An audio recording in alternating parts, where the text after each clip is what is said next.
Hello and welcome. Hi, I'm Dave, and today we're going to look at some JavaScript solutions that you absolutely must know.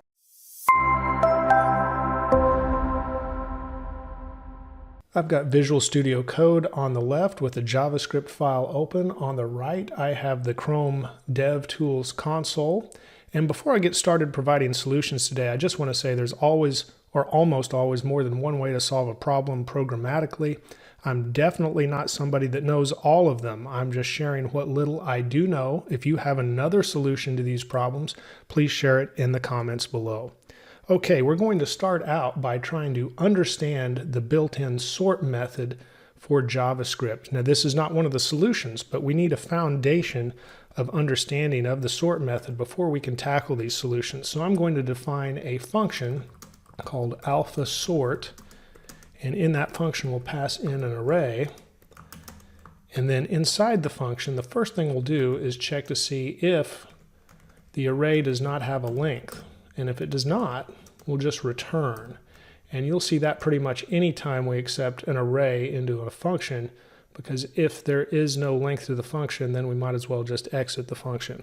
After that, we want to return the array and call the sort method on it. Now, we'll look at something that is missing from the built-in sort method in JavaScript. So the first thing we'll do is just call console log and then call our function to see what's returned. And let's pass in this alpha array. And there we go.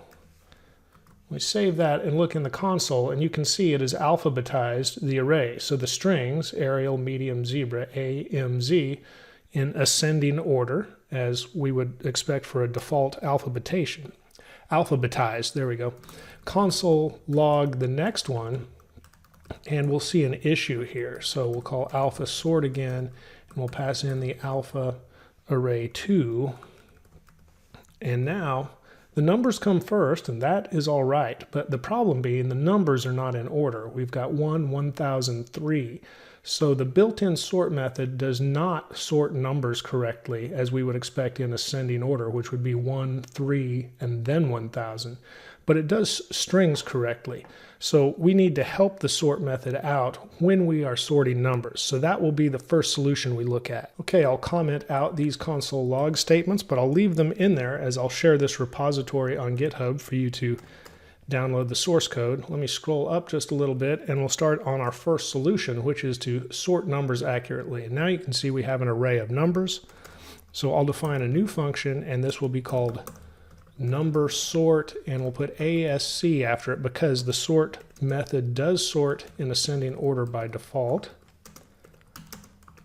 We'll pass in that array, and we'll just copy this line here because that's how it will start out. If there is no length to the array, we want to return. But after that, we can return, if I get my fingers on the right keys, there we go, return the array, call the sort method again, but then we pass in an anonymous function. And you usually see the parameters to this function as A and B, and then we just say A minus B. And from there, the sort method takes over, and it gives precedence to whichever is the larger number or smaller number. And from there, we can call this function, and you can see it will return the array sorted in the ascending order. So we'll have number sort ascending, and then we pass in our array of numbers. And I'll save this, and you can see now the array, instead of 1, 100,021, it's in ascending order, 1, 4, 21, 30, 100,000. Okay, solution 2 is very similar. I'll just put it right underneath, and it's to sort the numbers in descending order. I'll just copy all of this, paste it underneath, and we only need to change a couple of things, really. We'll change the name of the function and add DESC at the end, and then it all looks the same until we get to the very end of the function, and we just need to chain the reverse method. And oh yeah, it says we've already defined that. So let me just remove that line that has the array of numbers in there because we already have it above. And there we go. And now you can see we've got 100,000, 30, 21, 4, and 1. So the same array, but in descending order. Okay, I'll comment out these console log statements. And we'll come on down a line or two and scroll up to give us some more room. And here's solution number 3. Now we need to sort an array of numbers and strings. So in this instance, our array contains these numbers to start with, but then it also has the strings at the end. And we need an array that will accurately sort the numbers in ascending order. And then after it, it will have the strings, and the strings will be alphabetized as well. I'll start with a function, and we'll call this sort numbers and strings. We'll pass in an array. And once again, this array needs to start, or this function needs to start just like the others that receives an array. So we check to see if we have an array first. And from there, we're going to define a new array, and we'll call this num array, and it will just be empty at first. And then we'll define a string array, and this array will also be empty at first. And then we'll say array for each, and this is called on the array that's passed in as a parameter, not the new ones. And for each element in the array, we'll have a ternary statement, and this ternary statement will start to check if we have a number or not, and we'll use the isNan function that is built into JavaScript for that, and that means is not a number, so it will check to see if the element is a number or not. And if it is not a number, emphasis on not, we'll grab the string array, and there we'll push in the element, and then the false value here will be grabbing the num array, and we'll push in the element, because that means if it's not a number over here, it would be true. And then it says if it is a number, it would get the false result. And that is a ternary statement. Okay, after that, we'll call the string array, and we'll just call sort on it, because we already learned that the sort method by default will alphabetize strings. Then we'll call the num array, and we'll call the sort method on it, but now we need to pass in that anonymous function. And from there, we need to say a minus b. And then the number array will be sorted in an ascending order by the numbers. Then all we need to do is return, we'll get that tabbed over, return, and then we'll have an array, and we'll use the spread operator to put in the num array, and then we'll put in the string array. Now we just need to call the function in a console log statement. So we'll say console log, and here we'll call sort numbers and strings, and we'll pass in our array name, and where we commented that out, oh no, here it is, array num and string, where we have numbers and strings. Paste that in and save, and you can see our result. We have the numbers sorted in ascending order, and then followed by the strings in ascending order. Okay, I'm going to comment out these console log statements as we go, just so the console doesn't get very long. And I'll leave it that way in the repository, but of course when you work with the repository, you can uncomment them if you want to. Here is the next challenge or problem, and the challenge says define a function that takes an array of strings and returns the most commonly occurring string. So while it says strings, I'll remove these numbers from here for now, so we just have strings. And just visually looking at it, we can tell the string that has the word 1 is the most frequently or most commonly occurring string. But let's write a function that returns that result. And there's several solutions for this. So overall, this is our 4th solution, but we'll call this solution 1 because we're tackling a new problem. And here we'll define a function called find most common string. Once again, we'll pass in an array. And the way we need to start out is just like the others, so I will copy that to check to see if we have an array that has any length. After that, we'll return right away, and we'll call the array that's passed in, we'll call the sort method on it, and we do need to pass in the AB, even though we're dealing with strings here. Now, there's an arrow function there, or an anonymous arrow function, and normally I would put a curly brace here, but in this case we can't do that because we're going to add something on after the parentheses. So what I'm going to do is call array.fill filter, which is a higher order function. And now we're going to filter based on the string in the array. And we'll say string equals A, because we're passing in A and B up here to the sort method. And then we're going to call the length here. And now what filter does is filter returns a new array. And this is if string equals A. And so what this will do is create a new array that will contain only the string 1.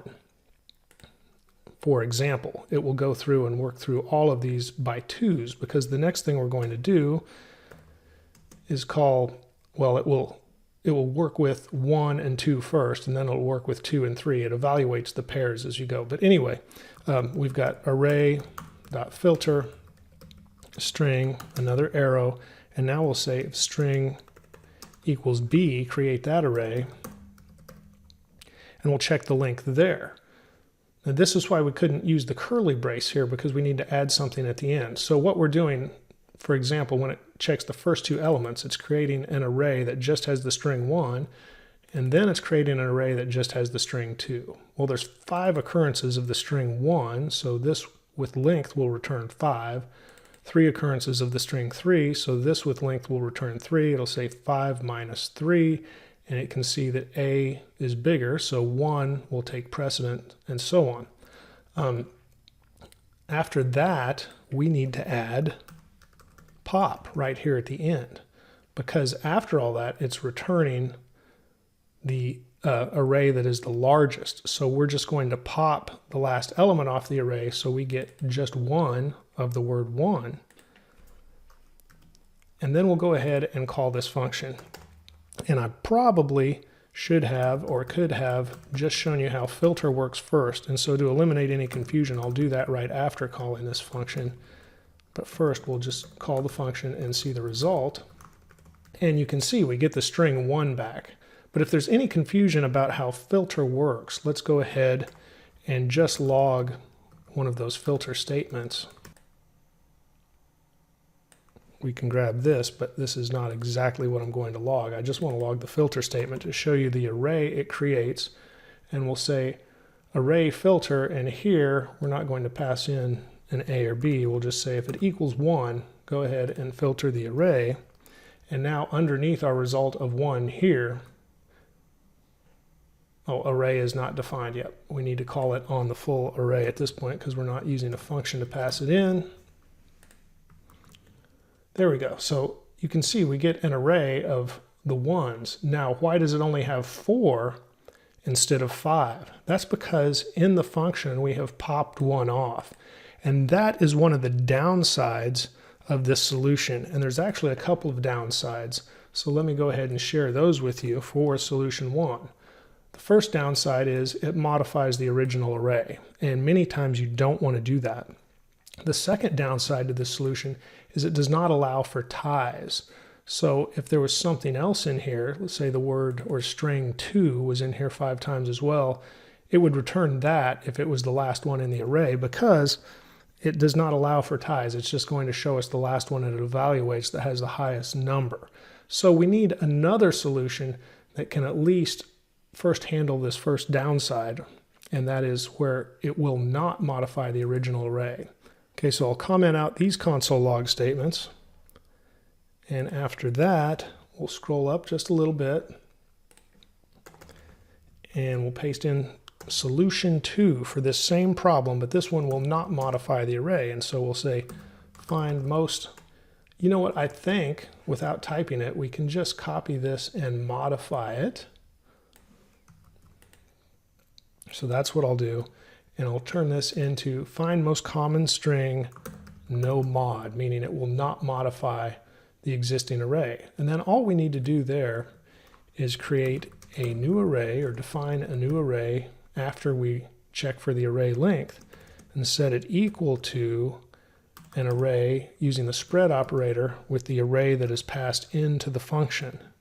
And now anyplace else we have the array in use in the function, instead we'll use our new array. And now we're not modifying the existing array. So I'll copy these down and paste them underneath, and then we'll uncomment them. And then I need to call the correct function. So instead of find most common string, it's find most common string no mod. And we don't need this one at all. Oh, but you know what? We do need a console log, and we'll just make sure the array is not modified. Okay, let's save that. And now, once again, we get the string 1 returned as the most common string. And you can see our array has all 9 elements as it previously did. So 5 of the string 1 and 3 of the string 2 and then the number 3. So that works to solve the first problem. But we still have this downside. Even solution 2 does not allow for ties. So if 2 strings in the array had the same number of occurrences, it's still only going to return 1. All right, I'll go ahead and comment out those console log statements. Scroll up a little bit, and now we'll provide the third solution. This is the 6th solution overall for the video, but the third one for this problem, and some might say it is the best, but I'm sure some will find more efficient ways to do this. But we will now address the second downside to the other solutions, and this will also handle ties, and we will not have it modify the original array. Well, once again, start out by checking for an array. Paste that right in. And after we check for an array, we're going to define an empty object. And we'll call that count object. And from there, we're going to create or populate that count object. So we'll call the array that's passed in, we'll call for each on it. And then for each element in the array, we'll work with the count object here, and we'll check the element, and this will be a ternary statement. So the element in our previous array will be the key in our count object, and we'll say if the key already exists, then for that same key, go ahead and add 1 to the total value. I don't need that semicolon though. Then on the false side, if it doesn't exist yet, we'll say just go ahead and add it to the object with a value of 1.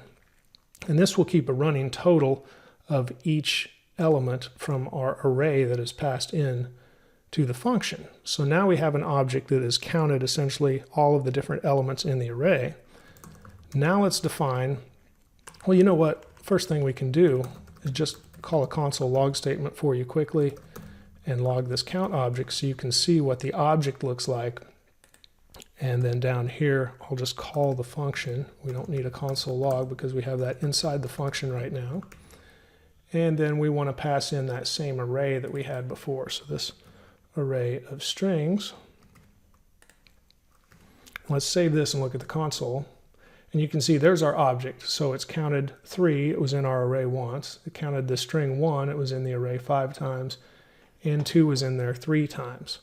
Okay, so we've taken a look at what the object looks like. Now we want to define an empty array, and we'll call this sort array. And from here, we're going to use object.keys. And this lets us work with our object much like an array. So I'll pass in the count object, and from there I can call for each. And I'll say for each key, and now inside the anonymous function of for each, we're going to call the sort array push method, and we're going to push in an array. So each element of the sort array will be an array, and the first element in the smaller array will be the key, and the second element will be the value from the object. And we access that value by passing in the key there inside of braces. Okay, so, or brackets, I mean.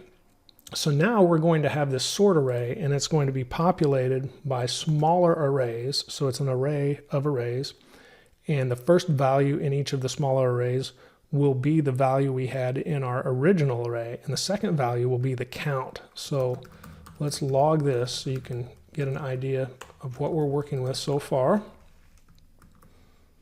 Now you can see we have an array of arrays, and let me go ahead and extend this, but it's going to be a little bright because the web page underneath, there we go. So you can see we've got 3 and 1, 1 and 5, 2 and 3. Back in Visual Studio Code, we'll get rid of that console log for the sort array now that we've taken a look at it. And with the sort array, we'll call sort on it. And as you might expect, we're going to pass in that anonymous function with A and B again. But now we're going to access the second element of each array. So we're sorting this array by the values of the second element, which was the count. You can see 1, 5, and 3. So we'll have A in brackets and 1 and B in brackets and 1. And that will sort the array.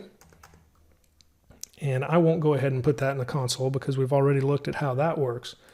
But now we'll know the last element. Even if there is a tie, the last element will have the highest number, even if it is tied for the highest number. So we can define this highest count, set it equal to the sort array, and I need a bracket here, and then inside the bracket we'll say sort array.length -1, because that's how you get the last element of an array. But we're not quite finished because we don't want just the last element. That's still an array. We want the last element of the last array inside our sort array. There we go. So now that would be a count, like the number 5 at this point. So our highest count, we've got the value from the last array in the sort array. And then we're going to define one more empty array, and I'll call this result array. Now there's a couple of things we can do here. So let me come down a line, and we'll call this solution 3A. And this is going to return the original element, like the word 1, and the count. See, the count that is with it. So from here, we could say result array equals the sort array filter, and then we'll say array for each array in the sort array. Now we're going to grab the value portion of the array element that's in there, and if it equals the highest count, because we could have more than, we can't just grab the 1 here because we could have more. This is to handle ties as well. So now we'll have an array that has all of them that would have a count of 5 in our example. And now we can just return the result array, and we should be good. So what we need to do is wrap this in a console log statement so we can actually see the result. If we save that, it says we have an array of 2, and if we open this up, you can see it's 1 and 5. That is what we expected to get. But let's go ahead and put in a tie situation here. So way back, this is our array of strings. Well, it can be more than just strings. For example, I'm going to just stick in some numbers here. I've got the number 5 in here 5 times now, and we'll see what we get back, and that is 2 arrays of 2. And if I expand those, we've got 5 and 5, 1, and a count of 5 again. So they tied, and both were returned. But I did say this was solution 3A, so let's look at potential solution 3B. I'll comment out that result array definition. And so now for solution 3B, what we would have here is only returns the original element like our previous solution. So just the string 1, or just the string 1 and the string 5, for example. So in this example, we need to define result array as an empty array. After we do that, we'll call our sort array for each, and we'll say for each array in the sort array. And now we'll say if the second element in each of the element arrays, each of the arrays within the sort array, that's what I'm trying to say there, equals the highest count.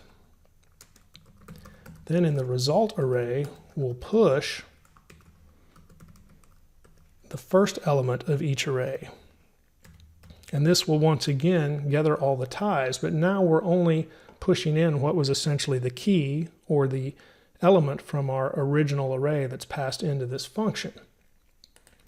So now when we log this, it'll be just a little bit different result. Instead of seeing 5 and 5 and 1 and 5, I'll save this, and you can see we just get one array returned, and it has each element that tied for the most commonly occurring in the array. But now there is one downside to note, even with this third solution, and this is that object keys are always converted to strings. So this solution converts all the array data to string type. Notice our 5, even though I inserted it into our above array as a number, it's now a string. So if you're asked this question, you might want to clarify, can the data types be changed to strings, or do you need to account for ties when you create a solution? Because accounting for ties made a larger function here in comparison to our previous solutions. So those are good things to clarify when you answer a question like this. Right, scrolling on up, I will go ahead and comment out that console log statement. And just so it's not confusing, in the repo, back up here where we had our array defined, it says array of strings, so I'm going to pull the numbers back out, but you can insert whatever you want to there in the future to create a tie or test your functions with. Okay, underneath, I'm going to paste in the next challenge, and this challenge says to count all occurrences of every word in a string. Now, this is a fairly common interview question, and you can see I've got a word string with every good boy does fine, but I've also inserted some different punctuation, a semicolon, question mark, exclamation mark, and so on inside here. And the last one just says every good boy does. It's not quite the same. So we've got some variations that we need to account for as we count all the words in the string. So I'll start here by defining a function called count all words. We'll pass in a string. And now this will start out much like our functions that took arrays as parameters. We'll just say if the string has no length, we can return.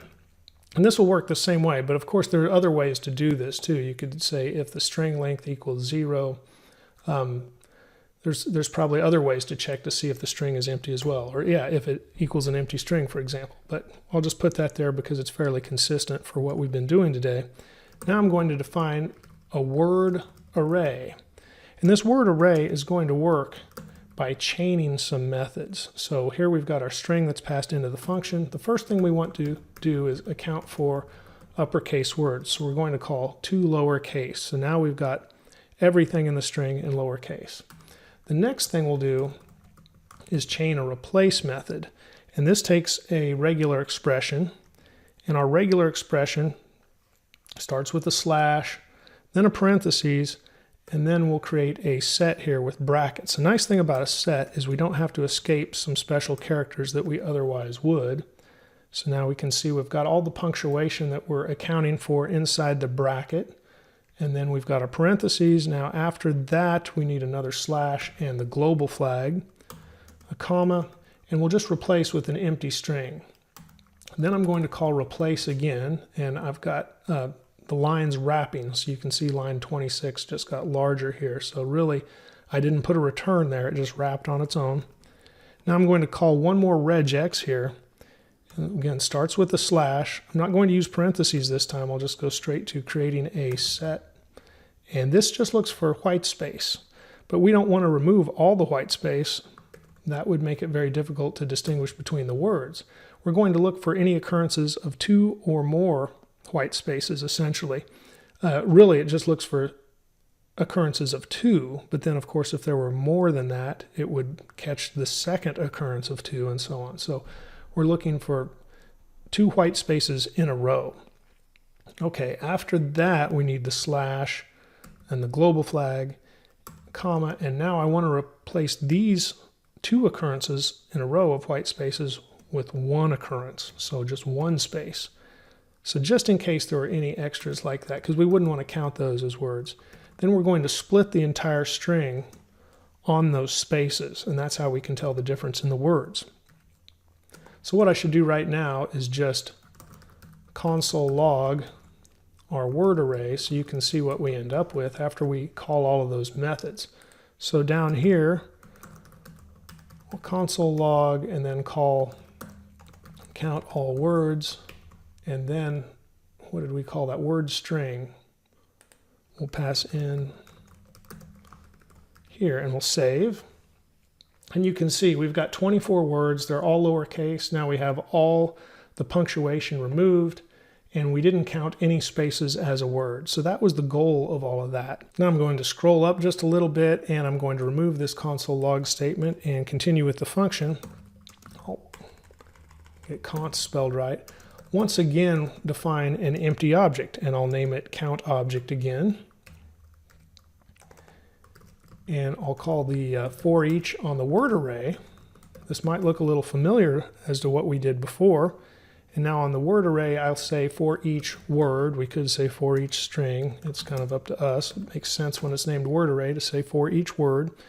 And then a ternary statement, count object, and we'll look at the word. And here we're saying if this key already exists in the object, and then we'll have our count object with the word. And this is much like we did before. Add 1 to it if it already exists. And if it doesn't exist, go ahead and add it to the object with a value of 1. So now our word array holds all, well, our count object, holds all of the counts for all of the words that were in the array.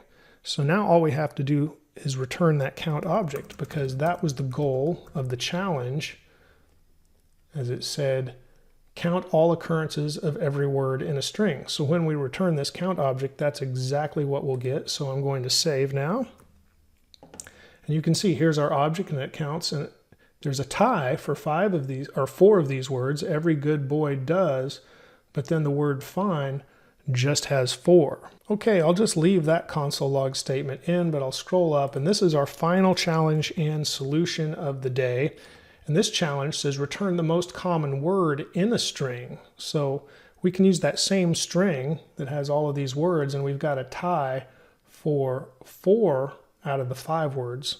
So we need to consider some of the things we previously achieved here. So I'll call this function most common word, and this will equal a string.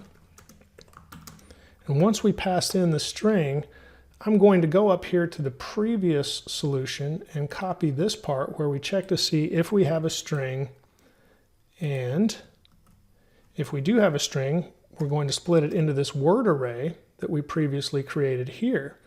But now we need to return the most common word, not a count of all the words. So fortunately, that is something we did earlier, and we can call the function return, or we can call the function most common with ties, and it will return the result that has the most common word, or if there's ties, it will return those. So we're not really doing anything other than combining things for this solution that we've already learned how to do. And so now when we call this, this was called on word string. Oops, I need the function in there. So this is most common, if I could spell today, most common word, and then call it on word string.